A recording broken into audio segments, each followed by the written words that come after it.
Bonjour et bienvenue sur ma chaîne YouTube, la chaîne dédiée à l'aromathérapie, au massage, au coaching et au développement personnel. Tout d'abord, je tiens à vous remercier car vous êtes toujours de plus en plus nombreux à me suivre et à vous abonner sur ma chaîne.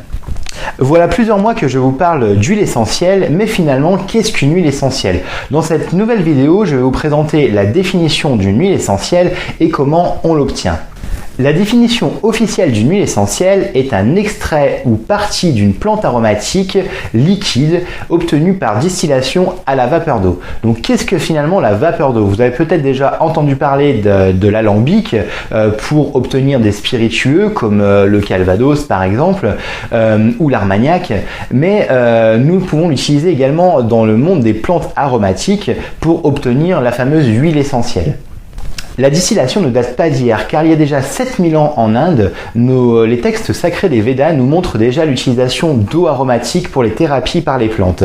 Les textes Védas posent ainsi les bases de la médecine indienne et donc de l'Ayurveda.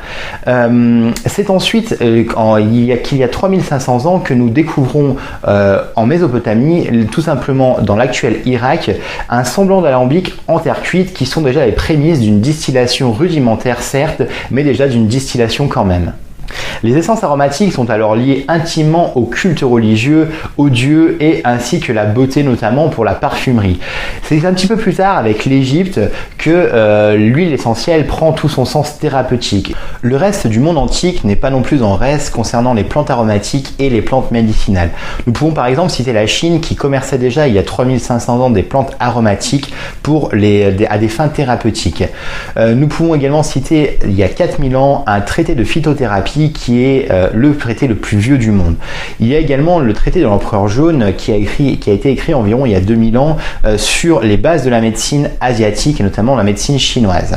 Nous pouvons citer le monde mésoaméricain, notamment avec les Mayas, les Incas et les Aztèques qui connaissaient déjà les plantes et les rudiments de la médecine par les plantes aromatiques et médicinales. Bien sûr, les Grecs et les Romains, plus proches de nous et de notre civilisation, nous apportent les fondements de la médecine avec Hippocrate. Il faudra attendre le Moyen-Âge et notamment avec le monde arabo-musulman pour voir apparaître l'alambic que nous connaissons aujourd'hui. C'est Jabir ibn Hayyan qui le créa, tout simplement c'est un alchimiste, un astrologue, astronome et médecin, philosophe et médecin arabe. Ensuite Avicenne, le grand Avicenne, père de la médecine arabe, qui va distiller et améliorer le principe de l'alambic que nous connaissons aujourd'hui. Il va distiller l'essence de rose, une essence totalement pure, que nous pouvons réutiliser aujourd'hui bien sûr dans le même principe que sa distillation il y a environ 1000 ans.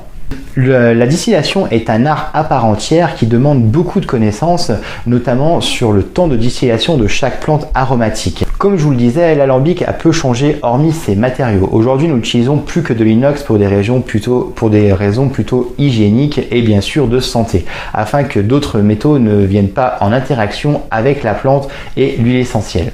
Un alambic est composé d'abord d'une chaudière à bois bien sûr, ensuite d'un vase, donc une cuve que nous allons appeler un vase, où nous allons mettre la partie du végétal que nous voulons utiliser pour la distillation. Et bien sûr une cuve de refroidissement à eau qui va permettre de condenser la vapeur en liquide. Par phénomène chimique tout simplement, l'eau va se transformer en vapeur par la chaleur, elle va monter à ébullition, tout simplement traverser la partie du végétal que nous voulons utiliser par un bec de cygne repassé dans une cuve d'eau froide qui va la condenser en liquide et devenir bien sûr l'huile essentielle. La partie flottante de l'essentiel, donc l'essentiel est un réservoir, un vase tout simplement qui va contenir l'huile essentielle. Donc la partie supérieure va être l'huile essentielle, hormis certaines huiles qui sont un petit peu plus lourdes et qui vont tomber au fond, et le reste va être l'eau florale, l'eau de la distillation. Une huile essentielle est donc chargée de molécules aromatiques et volatiles, extraites par la fameuse distillation à la vapeur d'eau. Toutes ces molécules lui donnent son pouvoir thérapeutique, bien sûr. On considère qu'il y a plusieurs dizaines à plusieurs centaines de molécules au sein d'une seule huile essentielle, ce qui lui donne ses aspects thérapeutiques, bien sûr. Nous pouvons dire qu'une huile essentielle n'est pas grasse à proprement parler et nous devrons plutôt utiliser le mot essence aromatique plutôt que huile essentielle. J'espère que cette vidéo vous a plu. Maintenant, vous êtes devenus des experts dans la distillation et l'obtention d'une huile essentielle. N'oubliez pas que la semaine prochaine, je vous offre la deuxième partie de l'huile de millepertuis, de la préparation d'huile de millepertuis, ainsi que ses propriétés générales et leur utilisation comme d'habitude.